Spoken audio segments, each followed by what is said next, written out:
Shalom semuanya, apa kabarnya? Aku berharap kondisi kalian sehat dan penuh dengan rasa syukur. Bagaimana Gracia? Apa kabarnya nih? Puji Tuhan, sehat Ren. Bagaimana denganmu Ren? Puji Tuhan, kondisiku juga sehat. Gracia, kayaknya kita nggak perlu lama-lama lagi untuk para pendengar. Kembali bersama kami, Self Reflection, Allah menginginkan pertobatan. Bapa, sentuh hatiku, ubah hidupku menjadi yang baru, bagai emas yang murni. Kau membentuk bejana hatiku, Bapa, ajarku mengerti sebuah kasih yang selalu memberi, bagai air mengalir yang tiada pernah berhenti.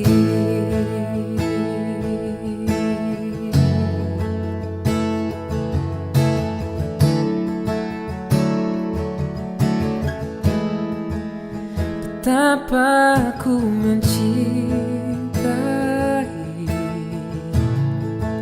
segala yang telah terjadi.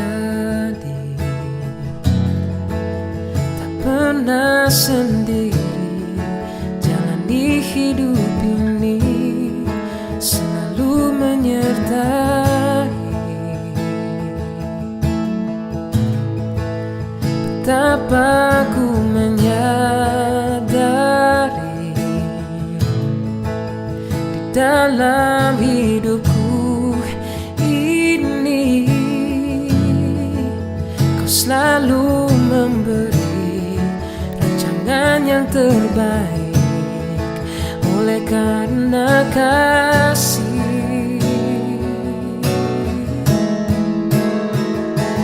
Bapa, sentuh hatiku, ubah hidupku menjadi yang baru, bagai emas yang murni. Kau membentuk bejana hatiku, Bapa, ajarku mengerti sebuah kasih yang selalu memberi, bagai air mengalir yang tiada pernah berhenti, bagai air mengalir yang tiada pernah berhenti.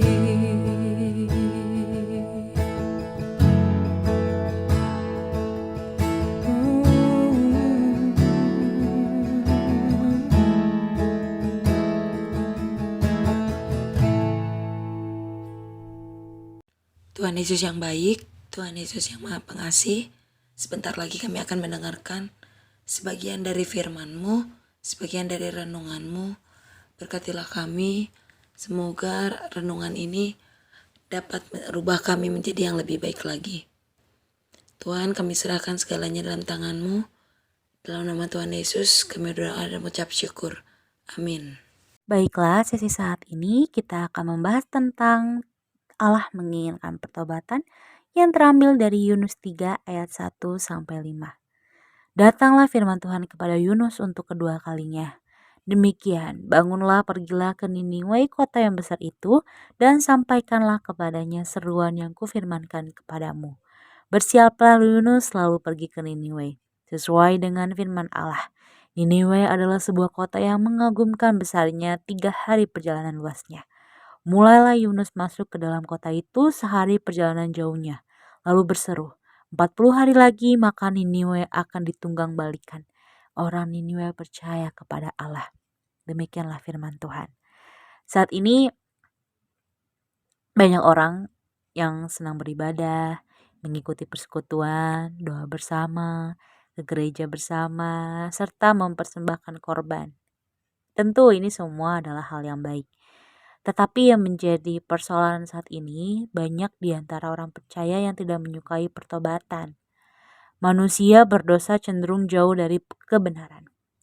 Sekarang harus berani mengubah haluan hidup yang benar, yaitu melalui pertobatannya. Niniwe itu adalah kota yang besar.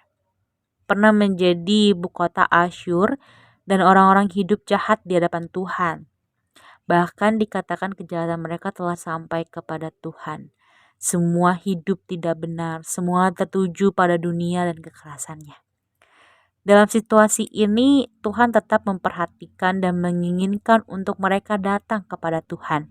Tuhan menunjukkan belas kasih-Nya, sekalipun Yunus tidak menginginkannya. Tuhan memakai Yunus untuk tujuannya, maka Yunus tidak punya hak untuk menghalangi apalagi mengabaikan perintahnya. Akhirnya, Yunus pun ke Niniwe menyuarakan hukuman Tuhan bagi mereka. Tuhan berbelas kasih kepada Niniwe. 40 hari menjadi kesempatan untuk mereka bertobat. Tuhan memberi waktu bagi mereka. Niniwe akan ditunggang balikan. Hal ini tentu mengingatkan kita bagaimana Allah menunggang balikan Sodom dan Gomora. Maka menjadi tidak heran ketika Niniwe mendengar firman Tuhan melalui Nabi Yunus. Dan mereka menjadi percaya kepada Tuhan. Tentu percaya kepada Tuhan menjadi langkah awal bagi orang-orang Niniwe. Demikian juga ketika orang-orang di dalam kapal mengetahui bahwa Yunus adalah orang Ibrani yang takut akan Tuhan. Takutlah mereka kepada Tuhan dan mempersembahkan korban kepadanya. Tuhan mengasihi manusia, tetapi Tuhan juga memurkai manusia yang tidak hidup pada tujuannya. Orang Niniwe membuktikan kepercayaan mereka kepada Tuhan. Mereka berpuasa, berkabung karena pelanggaran-pelanggaran yang mereka lakukan. Bahkan Raja Niniwe yang biasanya berpakaian jubah indah dan duduk di singgasana yang terhormat, kini menanggalkan jubah kehormatannya serta menyelubungi dirinya dengan kain kabung. Singgasana yang maha mulia, tempat duduk yang terhormat, kini menjadi tidak berarti lagi baginya. Semua ditinggalkannya dan mengambil tempat yang hina dengan duduk di atas abu. Kekuasaan, kehormatan, jabatan, kemewahan, dan kemuliaan dunia tidak dapat menyelamatkan kita dari hukuman Tuhan. Semuanya menjadi tidak berarti, apalagi ketika hidupmu tertuju pada dunia dan kejahatannya. Adakah kita serius dengan kepercayaan kita? Adakah kita bertanggung jawab dengan iman kita? Dan adakah Kristus di hatimu? Buktikanlah dengan cara hidupmu yang benar. Niniwe berbalik dari tingkah lakunya yang jahat. Mereka menyesali akan dosa-dosanya serta memohon dengan sungguh-sungguh untuk diliputkan dari hukuman Tuhan. Keseriusan Niniwe percaya dan datang kepada Tuhan dibuktikannya dengan hidup berbalik dari perilaku yang jahat. Mereka hidup dalam pertobatan dan Alkitab mengatakan, ketika Allah melihat perbuatan mereka, yaitu ketika mereka bertobat dari jalan mereka yang jahat, menyesallah Allah karena malapetaka yang dirancangkannya terhadap mereka, dan Ia tidak melakukannya. Dari kisah pertobatan Niniwe, kita dapat belajar bersama bahwa yang pertama, kita harus menjadi pelaku firman. Tuhan menghendaki setiap orang percaya melakukan firman-Nya. Jangan sampai kita menjadi orang percaya mendengarkan firman Tuhan tetapi selalu menghindarinya. Yunus pernah menghindari perintah Tuhan. Akibatnya ia terbuang jauh sampai ke pusat lautan yang membuatnya ketakutan, menderita, dan tak berdaya. Kita pun terkadang menghindari firman Tuhan. Disuruh mengasihi sesama tetapi membenci. Disuruh mengampuni tetapi justru menghakiminya. Dan terkadang tanpa kita sadari, kita menjadi Tuhan bagi orang lain. Suami cinta istri itu baik. Istri cinta suami sudah seharusnya, tetapi suami istri yang tidak melakukan kehendak Tuhan itu penipu. Tetapi hendaklah kamu menjadi pelaku firman dan bukan hanya pendengar saja. Sebab jika tidak demikian kamu menipu diri sendiri. Hati-hati jangan mempermainkan Tuhan dengan gaya hidup kita yang salah. Tuhan menjadi lawan kita nantinya. Yang kedua, hiduplah dalam pertobatan. Dalam perjanjian baru berkali-kali Yesus mengajarkan kepada banyak orang, dosamu sudah diampuni dan jangan berbuat dosa lagi. Jelas Yesus sudah mengampuni dosa-dosa kita dengan kematiannya di atas kayu salib. Maka saat ini, Yesus menginginkan untuk kita hidup dalam pertobatan, menjauh dan meninggalkan dosa, dan jangan hidup di dalamnya. Niniwe berbalik dari perilakunya yang jahat. Tuhan menyelamatkan mereka. Yesus Kristus telah menyelamatkan kita. Jadi seharusnya semangat gereja masa kini itu adalah hidup yang benar. Perhatikan baik-baik dan jujurlah pada diri sendiri. Akhir-akhir ini tuh ada banyak orang percaya yang keliru. Mereka bertobat ketika hari Minggu, bertobat ketika beribadah, bertobat ketika ikut persekutuan doa, bertobat ketika mengikuti kegiatan-kegiatan yang nuansanya rohani. Ini cara pandang yang salah. Yang benar, pertobatan tidak dibatasi oleh tempat dan waktu. Pertobatan itu berkesinambungan. Pertobatan dilakukan dengan kesungguhan hati. Jadi hidup dalam pertobatan menjadi penting dan serius untuk dilakoni. Ketika orang-orang di zaman Nuh hidup dalam kejahatan, Tuhan menyesal dan membinasakan mereka. Begitu juga dengan Sodom dan Gomora ditunggang balikannya karena dosa-dosa mereka. Hal ini mengingatkan kita Tuhan dibenci dengan dosa dan selalu akan menghukum orang-orang yang melakukannya. Mari bersama berperilakulah yang benar selama kita menumpang di dunia ini. Terakhir, hidup bagi Tuhan. Hidup kita adalah hidup untuk Tuhan. Jangan lagi menodainya dengan perilaku salahmu.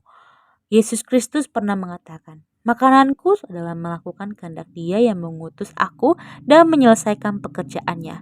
Kesungguhan kita mengikuti kehendak dan ketetapannya membawa kita kepada tujuan Tuhan. Tentu hal ini mengingatkan saya akan cerita seorang tokoh yang bernama John Kay. Mungkin kisah John Kay sudah pernah didengar atau ada juga yang belum mendengarkan. Jadi John Kay ini ditetapkan sebagai terpidana kasus pembunuhan bos Sanex Steel, Tan Harry Tantono pada tahun 2013 lalu. Sosok yang ditakuti banyak orang itu akhirnya dijatuhi hukuman 16 tahun penjara atas tindakan pembunuhan yang John Kay lakukan. John Kay pun mendapat julukan Godfather of Jakarta lantaran dikenal sebagai pengusaha dunia kekerasan ibu kota.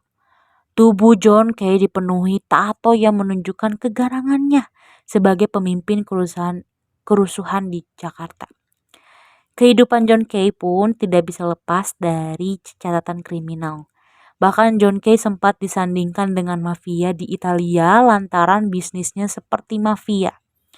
Meski begitu, setelah mendekam di penjara, John Kay yang dikenal kejam dan tak kenal ampun itu telah berubah menjadi sosok yang lebih baik. John Kay yang dulu dikenal kejam dan tak kenal ampun gitu ya, ketika menghabisi nyawa targetnya kini berubah menjadi sosok yang lebih baik. Perubahan itu terjadi setelah John Kay mendekam di balik jeruji dengan penjagaannya. Waktu itu ketat ya penjagaannya di Nusa Kembangan. Dalam masa tahanannya, John Kay mengaku menghabiskan waktunya dengan membaca dan beribadah. Saya dulu tidak pernah ada waktu untuk ibadah, tapi Nusa Kambangan membawa Tuhan hadir di diri saya, kata John Kay. Dia pun mengaku menyesal dengan perbuatannya dan ingin menghapus masa kelamnya tersebut. Ia juga ingin mendekatkan diri kepada Tuhan dan meminta bantuan dari Tuhan agar mampu bertahan di masa hukumnya. John Kay mengaku sudah banyak perubahan terjadi di dirinya. Ia pun kini menjadi pendeta dan memberikan pencerahan bagi narapidana lainnya. Saya ingin menjadi manusia baru ketika saya keluar dari penjara. Saya menyerahkan hidup saya pada Tuhan, kata John Kay. Dan cerita John Kay ini membuat kita sadar bahwa kita mau berjumpa dengan Yesus, Kita mau dekat dengannya, kita mau berubah dan menjauhi perilaku jahat. Kita akan menjadi manusia yang baru, manusia yang telah diciptakan menurut kehendak Allah di dalam kebenaran dan kekudusannya. Bagaimana tanggapanmu, Cek? Apakah ada kisah lain yang mau diceritakan? Kisah yang menarik ya, Ren. Aku juga punya satu kisah. Seorang perwira yang mengalami pertobatan. Seorang perwira ini adalah anak dari seorang petani yang sederhana. Setelah ia bergabung dengan ketentaraan, dia dengan cepat mulai mengikuti aturan tak tertulis di kesatuannya dalam upaya untuk mendapatkan status, pujian, dan promosi. Dia menjilat dan menyanjung atasannya, mentraktir mereka makan, dan membelikan mereka hadiah. Dia naik pangkat menjadi komandan batalion dan mulai berjalan di jalan kerusakan. Dia membuka lembaran baru setelah percaya kepada Tuhan dan meninggalkan ketentaraannya. Hanya untuk mendapati dirinya masih terikat oleh falsafah dan hukuman iblis. Agar dapat menjadi pemimpin gereja, dia kembali menggunakan cara-cara curang. Tetapi akhirnya disingkapkan dan ditangani oleh saudara-saudari. Dia merasa tertekan dan sedih karena gagal mendapatkan posisi itu. Melalui penghakiman dan penyikapan firman Tuhan, perlahan-lahan dia mulai memahami esensi dan akibat dari mengejar status, dan dia mulai mengejar kebenaran dan menempuh jalan yang benar dalam kehidupannya sehari-hari. Nah, begitu Ren kisahnya seorang perwira yang mengalami pertobatan. Menarik ya kisahnya, Cek. Dengan demikian, biarlah setiap kita yang percaya kepada Tuhan terus mengarahkan bahtera hidup kita kepadanya. Menghadapi setiap goncangan dan tantangan kehidupan, ingat jangan pernah berhenti apalagi berbalik, tetapi teruslah hidup benar. Hiduplah dalam pertobatan, karena itulah kehendak Tuhan bagi kita semua.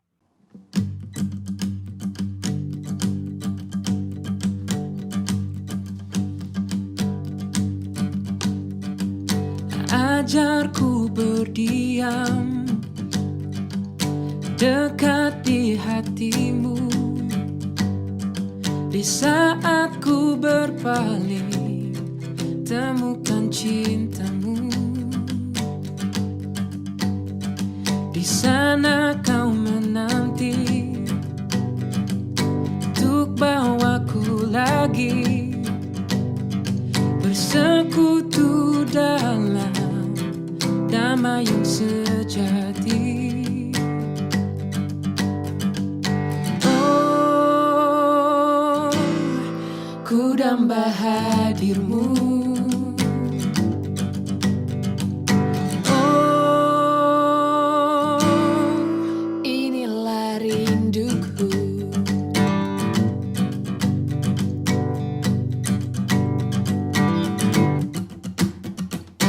Ajarku berdiam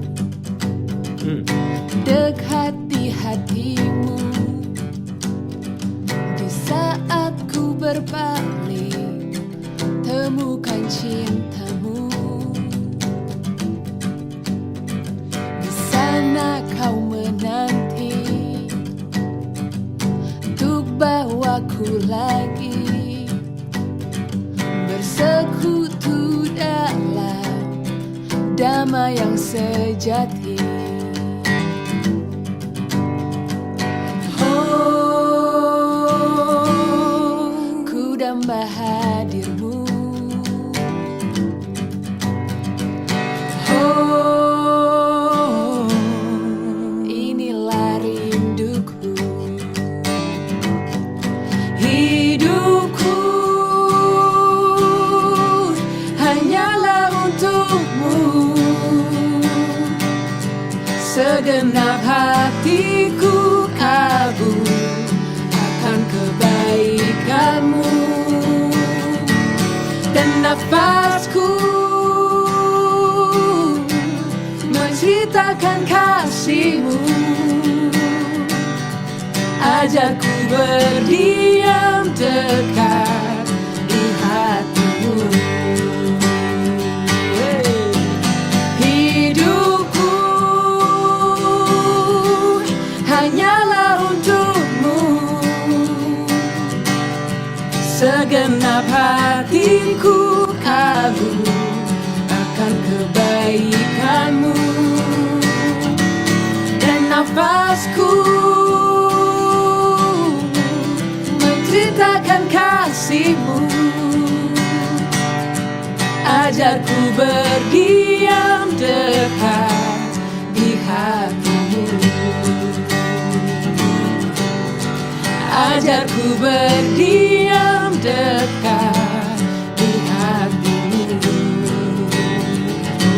Oh, ajarku berdiam dekat di hati-Mu.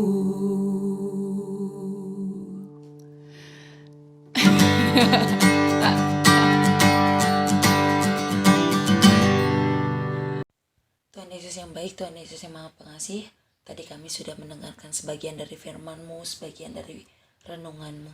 Berkatilah kami, semoga kami dapat menerapkannya dalam kehidupan kami sehari-hari. Tuhan, bimbinglah kami, tuntunlah kami, semoga kami tetap di jalan yang benar. Jika ada di antara kami yang jauh dari kebenaran, jauh dari jalan-Mu, bimbinglah kami supaya kami kembali ke jalan yang benar. Karena kami tahu tidak ada batas pertobatan dari-Mu Tuhan. Tuhan, kami serahkan segalanya dalam tangan-Mu. Jadilah kehendak-Mu bukan kehendak kami. Dalam nama Tuhan Yesus kami berdoa dan mengucap syukur. Amin. Terima kasih untuk kalian yang mendengarkan podcast kami. Kiranya Tuhan Yesus memberkati kita semua. See you the next self-reflection.